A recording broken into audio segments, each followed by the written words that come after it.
ஒரு தலைவர்னா அது இறங்கி பார்க்கணும், போகணும். பல பேர் வராங்க, கேரவானில் போகிறாங்க, கேரவானில் உட்காந்துக்கிட்டு ஒரு அரசியல் பண்ணுறாங்க, உள்ளே உட்காந்துட்டே பேசுகிறாங்க. யாரையாவது விமர்சிச்சிங்களா? ஏன் விஜய்னா மட்டும் அவ்வளோ பேர் வந்து விமர்சிக்கணும்? அவர் நிக்கிறதும் சரி, நடக்கிறதும் சரி. ஏன் போன் கூட விஜய் கிட்ட இல்ல, எல்லாமே அவர் சொல்லி தான் அவர் பண்ணணும். ஒரு ரோபோட் மாதிரி இருக்காரு. அவர் என்ன குழந்தையா? விஜய் குழந்தையா? அது இல்லை, இன்னைக்கு உயிரோட இருந்திருந்தாருன்னா இவங்க பேசியும் கிண்டல் பண்ணியுமே அவரை கொண்டிருப்பாங்க. இன்னும் சரியா பேச வரல, யாரும் எழுதி கொடுக்கறத பேசுறாரு, அதுவும் சரியா இருக்க மாட்டேங்குது. இதுல எழுதியிருக்கிற விஷயங்கள் எல்லாம் சரியா உண்மையா நான் பேசலாமா அப்படின்னு பண்ணணும். அது அவர் பண்ண தவறுனது அவருடைய தவறு தான்.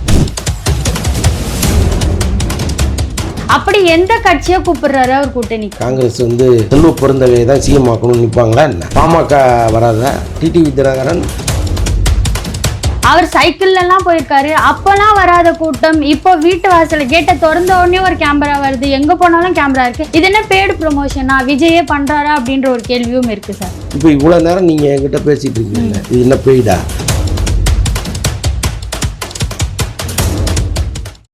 காந்தர் மீடியா வியூவர்ஸ்க்கு வணக்கம். நான் உங்கள் விஜய் ஆஸ்மின். இன்னைக்கு நம்மளோட கெஸ்ட் வலைப்பேச்சு அந்தணன் சார் அவர்கள் தான். வணக்கம் சார். வணக்கம்மா. எப்படி சார் இருக்கீங்க? நல்லா இருக்கேன் சார். கரூர் இஷ்யூக்கு அப்புறமா டிவிகே சைட்லேருந்து ரோட் ஷோ நடத்துவாங்களா மாட்டாங்களான்னு எண்ணி இப்போ பொதுக்குழு கூட்டமாக நடத்திட்டு இருக்காங்க. எப்போதான் ரோட் ஷோ அப்படின்றது நடக்குமா நடக்காதா?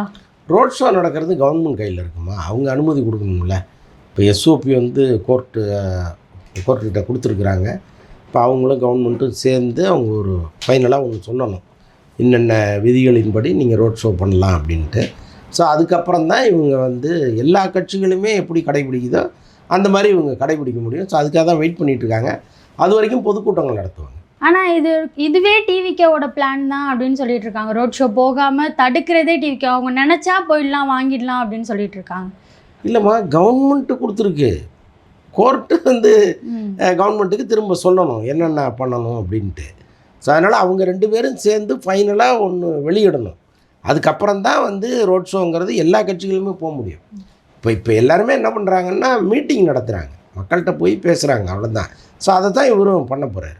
இப்போ அடுத்தடுத்து போகிற ஊரும் ஒரு சின்ன இடமா, கரூரை விட சின்ன இடம்லாம் இருக்குது. போகிற இடங்கள்லாம் இவங்களுக்கு தர வாய்ப்பு இருக்கா இல்லையா? எப்படி இருந்தாலும் இவங்க இயங்கி தான் ஆகணும் இல்லையா? சும்மா இருக்க முடியாது. இல்லை, தேர்தல் நெருங்க ஏதோ ஒரு வகையில் இவங்க மக்களை சந்தித்து தான் ஆகணும்.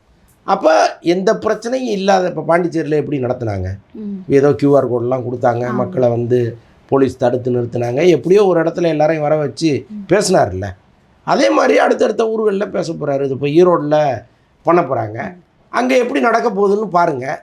ஒருவேளை அது கன்வீனியண்ட்டாக இருந்தால் அதையே மற்ற மாவட்டங்களில் தொடர போகிறாங்க, அவ்வளோதானே. இதில் என்ன சிக்கல் இருக்குது? ஆனால் அது எல்லாமே ஒரு பொதுக்குழு கூட்டம் மாதிரியே தானே இருக்குது. ஒரு தலைவர்னா அது இறங்கி பார்க்கணும், போகணும், ரோட்டில் போகணும் அப்படின்ற ஒரு விஷயம் இருக்குது இல்லையா? இதில் போதான் விட மாட்டேங்கிறாங்களாம்மா. அவர் போனார்னா எலும்பு சதையெல்லாம் தனித்தனியாக பிடிச்சிருவாங்க போல இருக்குது. எல்லா கட்சிகளுக்குமே என்ன பிரச்சனைனா கூட்டம் வரலைங்கிறது. இவர் கட்சியில் என்ன பிரச்சனைனா கூட்டம் வருதுங்கிறது. அதே மாதிரி வந்து அங்கே இருக்கிற தொண்டர்கள் இன்னும் பக்குவப்படலை. அவங்க ரொம்ப ஆர்வம் மிகுதியில் ஒரு நடிகரை தான் பார்க்குறாங்க. ஒரு ஹீரோவை பார்க்கும்போது, அவருடைய படத்தை பார்க்கும்போது அவங்க எப்படி பரவசப்படுறாங்களோ அப்படி தான் அதை பரவசப்படுறாங்க. முண்டி அடிச்சுட்டு ஏறணும் உழணும்னு நினைக்கிறாங்க. ஸோ இது எப்போ மாறுதோ அப்போ தான் அவரும் கொஞ்சம் கீழே இறங்கி மக்களை போய் பார்க்க முடியும்.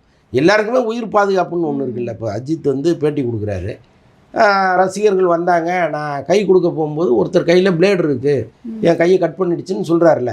அப்போ வர்றவன் உண்மையான ரசிகனா அப்படிங்கிறதே தெரியாதுல்ல. யாரோ ஒரு சமூக விரோதி முடிஞ்ச அளவுக்கு ஏதோ ஒன்று பண்ணிட்டு போகணும்னு நினச்சி வரான்னு வைங்களேன். அப்போ யாரை நீங்கள் இனங்கண்டு பண்ண முடியும்? அப்போ அவருடைய உயிர் பாதுகாப்புங்கிறது ஒரு முக்கியமாக தானே இருக்குது. இப்போ மக்களோட கேள்வி என்னவா இருக்குன்னா, போக விட மாட்டாங்க, ஆனால் ஒரு தலைவர் போகாமல் இருக்கவும் முடியாது. இப்படியே இருந்தால் என்ன தான் ஆகும் டிவிக்கே? ஒரு வருஷத்துலேயே போயிடுவாங்களா இவங்க? அடுத்த எலெக்ஷன்லேயே போயிடுவாங்களா அப்படின்ற மாதிரி இருக்குது. அது வேணா உங்கள் ஆசையாக இருக்கலாம், பட் அதுக்கெல்லாம் வாய்ப்பு இல்லைம்மா. இப்போ இதெல்லாம் தெரிஞ்சு தானே ஒரு கட்சி ஆரம்பிச்சிருக்காரு அவர்.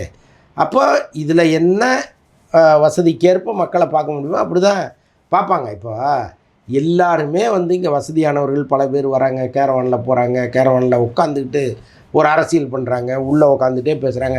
யாரையாவது விமர்சிச்சிங்களா? ஏன் விஜய்னா மட்டும் அவ்வளோ பேர் வந்து விமர்சிக்கிறீங்க? அப்போ என்னென்னா எல்லாருடைய கோபமும் அவர் மேலே இருக்குது. என்னடா புதுசாக ஒருத்தன் வந்தான், அவன் பின்னாடி மக்கள் திமுன்னு ஓடுது, நம்ம பொழப்பை கெடுத்துருவானோங்கிற பயம் எல்லாருக்குமே இருக்குது. அப்போ இந்த காழ்ப்புணர்ச்சி அள்ளி அவர் தலையில் கொட்டுறீங்க.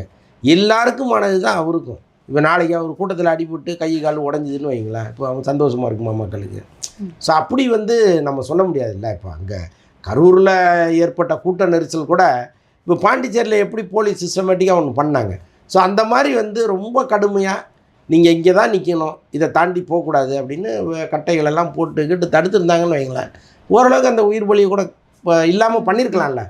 அப்போ எல்லா தரப்புலேயும் கொஞ்சம் குறைகளும் இருக்குது, நிறைகளும் இருக்குது. அப்படி தானே நம்ம அதை பார்க்கணும். ஸோ ஒருத்தர் வளர்ந்து வராரு, இப்போ தான் அவர் ஒரு கட்சி ஆரம்பித்து ஒன்று ஒன்றா கற்றுக்கிட்டு இருக்காரு. இன்னும் சரியாக பேச வரல, யாரோ எழுதி கொடுக்குறத பேசுகிறாரு, அதுவும் சரியாக இருக்க மாட்டேங்குது. இப்போ இந்த பல பிரச்சனைகளோடு தான் அவர் வராரு. அப்போ ஒரே அடியாக ஒரு நாளில் கற்றுக்க முடியுமான்னா முடியாது. இப்போ இங்கே இருக்கிற எல்லாருமே ஒரே நாளில் கற்றுக்கிட்டு வந்தவங்களா? மெல்ல மெல்ல கற்றுக்கிட்டு வந்தவங்க தானே.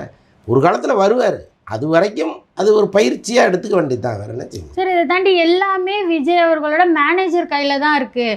அவர் நிற்கிறதும் சரி, நடக்கிறதும் சரி. ஏன் ஃபோன் கூட விஜய் கிட்ட இல்லை, எல்லாமே அவர் சொல்லி தான் அவர் பண்ணணும், ஒரு ரோபோட் மாதிரி இருக்கார் அப்படின்ற தகவல்லாம் வந்திருக்கு. அதாங்க, ரொம்ப காலத்துக்கு முன்னாடி சசிகலா தான் ஜெயலலிதாவை இயக்குறாங்கன்னு சொல்லிட்டு இருந்தாங்க. அந்த அம்மா இறந்த பிறகு தான் சசிகலாங்கிறவங்க யாருங்கிறதே அவங்களுக்கு தெரிஞ்சுது.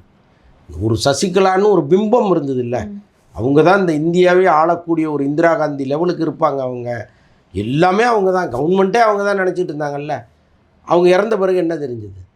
எல்லாமே ஜெயலலிதா தான், இவங்க சும்மா அப்படின்னு தெரிஞ்சுதா இல்லையா? அந்த மாதிரி தான் இப்போ பிம்பம் இவங்க வந்து உருவாக்குறது. ஒருத்தனை வந்து மக்கள் மத்தியில் எவ்வளோ இழிவுபடுத்தணுமோ அப்படி இழிவுபடுத்துறது. அவர் என்ன குழந்தையா? விஜய் குழந்தையா என்ன? ஒருத்தர் அரசியல் கட்சிக்கு வராருன்னா ஒன்றும் தெரியாமல் வந்துடுவாரா? இன்னொன்று, தமிழ் சினிமாவில் இத்தனை வருஷமாக மேலேறி வந்து இன்றைக்கி ஒரு உச்சத்தில் இருக்கார்ல, எப்படி வர முடிஞ்சுது? குழந்தையாக இருந்தால் வர முடியுமா? ஒன்றும் தெரியாதவனாக இருந்தால் வர முடியுமா? எல்லா சாணக்கிய தலங்களையும் முறியடிச்சுட்டு தான் அங்கே வர வேண்டியது இருக்குது. அப்போ அவர் ஒன்றும் குழந்தை கிடையாது. மேனேஜர் வந்து ஒரு நடிகனை உருவாக்கவே முடியாதுங்க. இங்கே பல பேர் சொல்லிகிட்டு இருக்கலாம், நான் தான் அவனை உருவாக்கணும்னு பல பேர் சொல்லலாம். அப்படி யாரும் யாரையும் உருவாக்கவே முடியாது. நீங்கள் ஒரு உதவியாக இருக்கலாம், ஒரு கருவியாக இருக்கலாம், அவ்வளோதான். மேனேஜர் சொல்கிறதெல்லாம் அவர் கேட்குறாரு, மேனேஜர் சொன்னால் நடப்பார், மேனேஜர் சொன்னால் உட்காந்துப்பாரெல்லாம் கிடையாது. மேனேஜர் அவர் சொல்வதை கேட்பதற்கான ஒரு ஆள். என் ஃபோனை வச்சுக்கன்னா அவர் வச்சுப்பார். உன் ஃபோனை கொடுத்துட்டு போன்னு அவர் பிடுங்கலை, இவர் வச்சுக்க, நான் வந்து வாங்கிக்கிறேன்னு கொடுத்துட்டு போவார், அவ்வளோதான். இப்போ கூட நீங்கள் கூட தான் சொன்னீங்க பேசக்கூட வரல, எழுதி கொடுத்து தான் பேசுகிறாங்க அப்படின்றப்போ இதையும் இன்னொருத்தர் பண்ணாமல் இருக்கு. இல்லைம்மா, நீங்கள் எல்லாத்தையும் ஒன்றா கிளப் பண்ணுறீங்க. இப்போ எனக்கு அரசியல் தெரியாது, நான் ஒரு பொதுக்கூட்ட மேடையில் பேசணும். அப்போ எனக்கு இன்றைக்கும் பல பேருக்கு எழுதி கொடுப்பவர்கள் இருக்காங்க. இப்போ எனக்கு தெரிந்த ஒரு பத்திரிகையில் ஆசிரியராக இருந்தார் ஒருத்தர், பல பத்திரிகைகளில் ஒர்க் பண்ணவர். அவர் வந்து ஒரு எம்எல்ஏ ஜெயிச்சு இன்றைக்கி தமிழக சட்டசபையில் மிக முக்கியமான இடத்துல இருக்கார். இவர் வந்து அவருடைய ஆசிரியர் பதவியை விட்டுட்டு நேராக அவர்கிட்ட போய் சேர்ந்துட்டார். அவருடைய வேலை என்ன தெரியுமா? தினந்தோறும் அவர் சார்பில் அறிக்கை எழுதுறது தான். இந்த மாதிரி ஒவ்வொரு அரசியல்வாதிகளும் தனக்கு அறிக்கை எழுதி தருவதற்கு ஆளுங்களை வச்சுருக்காங்க. அப்போ அவங்களுக்கு அரசியல் தெரியாதுன்னு அர்த்தமா என்ன? சார், இன்னொரு பக்கம் தமிழ்நாட்டில் சிஎம் ஆகணும்னு ஆசைப்படுறீங்க, தமிழ்நாட்டிலேயே எதுவுமே முழுசாக பண்ண மாட்டீங்க, உங்களுக்கு புதுச்சேரியில் என்ன வேலை அப்படின்னு சில கமெண்ட்ஸ்லாம் வருது. சரி, போய் ஏதாச்சும் பேசினதாச்சும் ஒழுங்காக பேசுகிறீங்களா? அங்கேயும் போய் இடகுடமாக தான் பேசிட்டு வந்திருக்கீங்க, என்னன்னு புரியாத மாதிரி. இந்த கமெண்ட்க்கு உங்களோட பதில் என்னவா சார் இருக்கும்? இல்லைம்மா, அதாவது இங்கே நீங்கள் கேட்குறது எனக்கே ரொம்ப வேடிக்கையாக இருக்குது. ஆக்சுவலாக கரூரில் ஒரு 41 பேர் இறந்துட்டாங்க. அதற்கப்புறம் பொது வெளியில் ஒரு மீட்டிங்கை அவர் நடத்தவே இல்லை. அப்போ என்ன பண்ண முடியும்? இங்கே அனுமதி இல்லை. அப்போ அவர் என்ன நினைக்கிறாருன்னா, இண்டோரில் பார்ப்போம் மக்கள்னு இண்டோரில் பார்க்குறாரு. ஒரு 2000 பேரை வர வச்சு அவங்களுக்கு QR கோடெல்லாம் கொடுத்து அங்கே உட்கார வச்சு பார்க்குறாரு. இதற்கப்புறம் பொது வெளியில் நாங்கள் சகஜமாக வருவோம், மக்களும் சகஜமாக வருவாங்கங்கிறத எங்கே காட்ட முடியும்? அப்போ பக்கத்து மாநிலத்தில் போய் நீங்கள் ஒரு மீட்டிங் போட்டு தான் காமிக்க முடியும். அதுதான் அவர் பண்ணியிருக்காரு. இங்கேயே ஒன்றும் பண்ணலைன்னா இங்கே பண்ணுவதற்கான காலம் இன்னும் வரலையே. தேர்தல் நெருங்கினா தானே அவர் என்ன பண்ணியிருக்கிறாரு, அவர் மீது மக்கள் என்ன மரியாதை வச்சுருக்காங்க, நம்பிக்கை வச்சுருக்காங்க, அது எத்தனை சதவீதங்கிறது தெரியும். அது வரைக்கும் அவர் இங்கே பண்ணலன்னு எப்படி பண்ண முடியும்? பண்ணணும்னு நினச்சா கூட என்ன பண்ண முடியும் இங்கே? ஸோ அதனால் பேசுகிறவங்க பேசிகிட்டே தான் இருப்பாங்க. எப்போவுமே எல்லாருக்கும் எதிர்கருத்து இங்கே வைக்கிறதுக்கு ஆளுங்க இருப்பாங்க. நல்ல வேளை காந்தியெல்லாம் முன்னாடியே செத்து போயிட்டார். காந்தியெல்லாம் இன்றைக்கி உசுரோடு இருந்திருந்தாருன்னா இவங்க பேசியும் கிண்டல் பண்ணியுமே அவரை கொண்டிருப்பாங்க இல்லையா? ஸோ இந்த மாதிரி கடினமான சூழ்நிலையில் ஒரு ஆள் அரசியலுக்கு வந்து அரசியல் பண்ணுவதுங்கிறது மிகப்பெரிய கஷ்டம். அதுதான் விஜய் பண்ணிகிட்டு இருக்காரு. அப்போ பப்ளிக் பேசி தான் அவரை வந்து இறக்குறாங்க. அவர் பேசுறதுல எதுவுமே தப்பா தெரியல. நான் சொல்லவே இல்லையே அப்படி. நான் இப்போ என்ன சொன்னேன், அவருக்கு எழுதி கொடுக்குறவங்களும் சரியா அவர் எழுதி பேசுறதுனால தானே சார் அங்கேருந்து இங்கேருந்து பப்ளிக் கிட்ட இருந்து ரியாக்ஷன் வருது. அவர் என்ன பேசினாரு முத கொண்டு. இல்லைம்மா, அவர் இன்னும் பெட்டராக பேசணுங்கிறதுல ஒன்றும் மாற்று கருத்து இல்லை.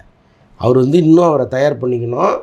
ஒரு அரை மணி நேரமாவது பேசணும். மைக்கை பிடிச்சா 10 நிமிஷத்தில் நிறுத்தக்கூடாது. ஏன்னா ஒரு வாரமாக நடக்கிற ஒரு நிகழ்ச்சியை எப்படி ஏற்பாடு பண்ணுறாங்க, ஒரு வாரமாக அதுக்காக மெனக்கறாங்கல்ல. அப்போது வந்து நாம் ஒரு அரை மணி நேரமாவது அதுக்கு பேசி மரியாதை கொடுக்கணும்னு ஒன்று இருக்குல்ல. 10 நிமிஷத்தில் நான் பேசி முடிச்சிடுவாங்கிறது ஏற்றுக்கொள்ள முடியாத ஒன்று. அந்த 10 நிமிஷம் உரையையும் சரியாக பண்ணணுங்கிறது தான் என் கருத்தும். இங்கே அவருக்கு உரை எழுதி கொடுக்குறவங்க தப்பான தகவல்களை கொடுக்குறாங்க. அதையும் அவர் நம்பி படிச்சிடுறாரு. அது ஒரு கெட்ட பேராகிறதுங்கிறது உண்மை தானே. அதைத்தான் நான் சொல்கிறேன். நீங்கள் அதையே திரும்ப கேட்குறீங்க. தப்பான தகவல் கொடுக்கறது டிவிகேவை வளர்க்குறதுக்கா இல்லை வீழ்த்துறதுக்கா? அந்த சந்தேகம் எனக்கே இருக்குது. இப்போ உங்கள் பக்கத்தில் உங்களுக்கு எழுதி கொடுக்குறவன் உங்காளா இல்லது எதிர்முகாமிலேருந்து வந்தவனா அப்படிங்கிற கேள்வி எனக்கும் இருக்குது. ஏன்னா ஒரு நிகழ்ச்சியில் தவறாக நடக்கலாம். எல்லா இடத்துலையுமே ஏதோ ஒரு தரவு தப்பாகவே இருக்கும் பொழுது அப்போ அந்த ஆள் சரியில்லைங்கிறத முதல்ல இவர் புரிஞ்சுக்கணும். புரிஞ்சுட்டு அவர் நகர்த்திட்டு வேறு ஆளாக கொண்டு வரணும் உள்ள. இப்போது பாண்டிச்சேரி சம்பவத்துக்கு பிறகு கட்டாயமாக அது நடக்கும்னு நான் நம்புகிறேன். ஏன்னா அங்கே பண்ணது பிளண்டர் மிஸ்டேக். பாண்டிச்சேரியில் வந்து ரேஷன் கடையே இல்லைன்னு அவர் சொன்னது மிகப்பெரிய தவறு. அப்போ ஒருத்தர் எழுதி கொடுக்குறாருன்னா அதை படித்து கிராஸ் செக் பண்ணணும். இதில் எழுதியிருக்கிற விஷயங்கள் எல்லாம் சரியா உண்மையா நான் பேசலாமா அப்படின்னு பண்ணணும். அது அவர் பண்ண தவறுனது அவருடைய தவறு தான். பட் மாற்றிப்பாருன்னு நினைக்கிறேன். விஜய் போகாத ஆடியோ லான்ச்சா? விஜய் சினிமாவில் இருக்கும்போது பார்க்காத கூட்டமா? அவர் சைக்கிள்லாம் போயிருக்காரு, அப்போல்லாம் வராத கூட்டம். இப்போ வீட்டு வாசல் கேட்டை திறந்த உடனே ஒரு கேமரா வருது, எங்கே போனாலும் கேமரா இருக்குது. இது என்ன பெய்டு ப்ரொமோஷனா? விஜயே பண்ணுறாரா அப்படின்ற ஒரு கேள்வியும் இருக்குது சார். இப்போ இவ்வளோ நேரம் நீங்கள் என்கிட்ட பேசிகிட்டு இருக்கீங்கல்ல, இது என்ன பெய்டா? நீங்கள் எதுவும் பணம் வாங்கிட்டீங்களா? ஏன் விஜயை பற்றியே பேசுகிறீங்க? அப்போ விஜயை பற்றி பேசுனா பார்ப்பாங்கங்கிற ஒரு எண்ணம் எல்லா சேனல்களுக்கும் இருக்குது. ஸோ அதனால தான் அவங்க வந்து வீட்டு வாசலில் போய் நிற்கிறது, கதவை திறக்கும் போதே கேமராவோட போகிறதுங்கிறது அதன் காரணமாக தான்.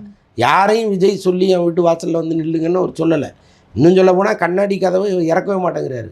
இவங்க தான் விரட்டிட்டு போய் அந்த கதவு வழியாக பார்க்குறாங்க. இந்த கண்ணாடி வழியாக ஜூம் பண்ணுறது இவங்க தான். அவர் ஒன்றும் என்ன அப்படி பண்ணுன்னு சொல்லலை. அப்போ இவங்களுக்கு ஏதோ ஒரு வகையில் ஃபுட்டேஜ் கிடைக்கிது. அதை வச்சு நாள் முழுக்க நம்ம ஓட்டலான்னு அவங்க நினைக்கிறாங்க. அதனுடைய விளைவு தான் இதெல்லாம். அதுக்கு அவர் எப்படி காரணமாக இருக்க முடியும் சார்? அதே போல் மலேசியாவில் ஆடியோ லான்ச் நடக்க போகுது. தமிழ்நாட்டு ரசிகர்கள் அங்கே போக முடியுமா? ஏன் போகணும்? இப்போ தான் எல்லாமே உள்ளங்கையில் வந்துடுச்சு. செல்ஃபோனில் பாருங்கள். வசதி உள்ளவங்க போகட்டும், வசதி இல்லாதவங்க இங்கே பார்க்கட்டும். இப்போ அஜித் சாரும் போயிருந்தாரு. அவர் நல்லா ஃபோட்டோஸ்லாம் எடுத்துக்கிட்டாரு. எப்போவுமே ஸ்ட்ரிக்டாக இருக்கிற மாதிரி இல்லாமல் கொடுத்துட்டு இருந்தார். ஃபோட்டோஸ் கொடுத்தாரு, வீடியோஸ் கொடுத்தாரு, எல்லாமே கொடுத்தாரு. அதே போல் விஜயும் பண்ண வாய்ப்பு இருக்கா ஆடியோ லான்ச் அப்போ? நீங்கள் அதே அஜித்தை இங்கே மதுரையிலையோ திருநெல்வேலியோ தூத்துக்குடியிலையோ வந்து கொடுக்க சொல்லுங்களா? இந்த கூட்டம் வரிசையில் நின்று எடுத்துருமா? இங்கேயே அஜித்து கொடுக்க மாட்டேங்கிறாரு. ஏர்போர்ட்டில் மட்டுமே வச்சு ஃபோட்டோ கொடுக்குறாருல்ல, கொஞ்சம் வெளியில் நின்று கொடுக்க சொல்லுங்களேன். விட மாட்டாங்க.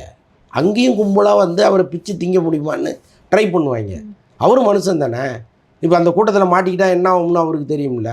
மலேசியாவில் ஒழுக்கமான ரசிகர்கள் இருக்காங்க. க்யூவில் நில்லுன்னா க்யூவில் நிற்பான். இங்கே நிற்க மாட்டான்ல.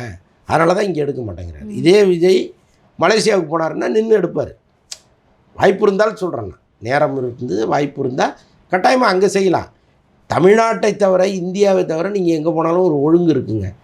நம்ம க்யூவில் நிற்கணும், இது ஒருத்தன் மேலே போய் ஏறக்கூடாது அப்படிங்கிறது அவங்களுக்கு இருக்குது. இங்கே அது இல்லை. அதான் பிரச்சனை. விஜயை சிஎம்மாக ஏற்றுக்கிறதா இருந்தால் கூட்டணிக்கு வாங்க அப்படின்னு செங்கோட்டையன் சொல்லியிருக்காரு. அப்படி எந்த கட்சியை கூப்பிடுறாரு அவர் கூட்டணிக்கு? காங்கிரஸ் வராதா? காங்கிரஸ் வந்து செல்வ பெருந்தகையை தான் சிஎம் ஆக்கணும்னு நிற்பாங்களா என்ன? விஜய் ஏற்றுப்பாங்கல்ல. பாமக வராதா? பாமகவில் ஏற்றுப்பாங்கல்ல. அப்போ யார் ஏற்றுக்கிறாங்களோ அவங்கள வாங்கன்றாங்க. இப்போ டிடிவி தினகரன் அவர் கூட்டணி பேசிகிட்டு இருக்காங்க. ஒரு வேளை அவர் வருவதற்கு வாய்ப்பு இருக்குது. நான் தான் சிஎம் கேண்டிடேட்னு நான் சொல்ல போகிறார். அவர் விஜய் சிஎம் ஏற்றுட்டு வர்றதுக்கு தயாராக தானே இருக்கார் அவர். ஸோ அந்த மாதிரி யாரெல்லாம் ஏற்றுக்கொள்கிறார்களோ அவங்கள வர வைக்க. இது வரைக்கும் டிவிகேல ஒழுங்கில்லை, ஒரு மாதிரி ஸ்ட்ரக்சர் இல்லை அப்படின்னு சொல்லிட்டு இருந்தவங்க அடுக்கடுக்காக மூத்த முன்னோடிகள்லாம் வந்து சேர்ந்துட்டு இருக்காங்க செங்கோட்டையன் மாதிரி. இதுக்கப்புறமா டிவிகே எப்படி சார் போக போகுது? நல்லா அவங்க கொண்டு வந்துடுவாங்க. இல்லை, அவங்கெல்லாம் வந்த பிறகே ஓரளவுக்கு அந்த கட்சியின் மீது மரியாதை வேறு மாதிரி மாறி இருக்கு. அதுக்கு முன்னாடி அது தற்கொலை கூட்டம்னு இவங்க சொல்லிட்டு இருந்த எல்லாருமே இப்போ அந்த வார்த்தையை சொல்வதற்கு கொஞ்சம் யோசிக்கிறாங்க இல்லையா? இப்போ செங்கோட்டையன் வந்து தினந்தோறும் ப்ரெஸ் மீட் வைக்கிறாரு, அதில் ஒரு ஒழுங்கு இருக்குது, ஒரு கண்ணியம் இருக்குது. இதைத்தானே எதிர்பார்க்குறாங்க. இப்போ தாவேக்காவினுடைய ப்ரெஸ் மீட்டுன்னா புஷி ஆனந்த் பேசுவார், என்னத்தையா உளருவார். அப்போ எல்லாருமே சிரிக்கிறாங்க, பாடுறா உங்கள் கட்சியோட பொதுச் செயலாளரே இப்படி இருந்தால் எப்படின்னு கேட்குறாங்க. இப்போ செங்கோட்டையன் வந்து மைக்க பிடிக்கும்போது அது வரல இல்லையா? அடுத்து நாஞ்சில் சம்பத்து பேசுவார். இன்னும் அடுத்தடுத்து பல தலைவர்கள் இங்கே வர்றதா பேச்சுவார்த்தை போயிட்டுருக்கு. எல்லாருமே வந்து ஒரு கட்டத்தில் அந்த கட்சிக்குன்னு ஒரு மெருகை ஏற்றுவாங்க. கட்டாயமாக செயல் நடக்கும். அது டிவிகே சைட்லேருந்து சின்னம் கேட்டிருந்தாங்க. இப்போ ஆல்மோஸ்ட் மோதிரம் சின்னம் கன்ஃபார்ம் ஆயிடுச்சு அப்படின்னு சொல்லப்படுது. அது உண்மையா? அது தெரியல. ஏதோ செங்கோட்டையன் வந்து எனக்கு தெரியும் சின்னம், இப்போ நான் சொல்ல மாட்டேன்னு சொல்கிறாரு. அது எந்த சின்னம்னு தெரியல.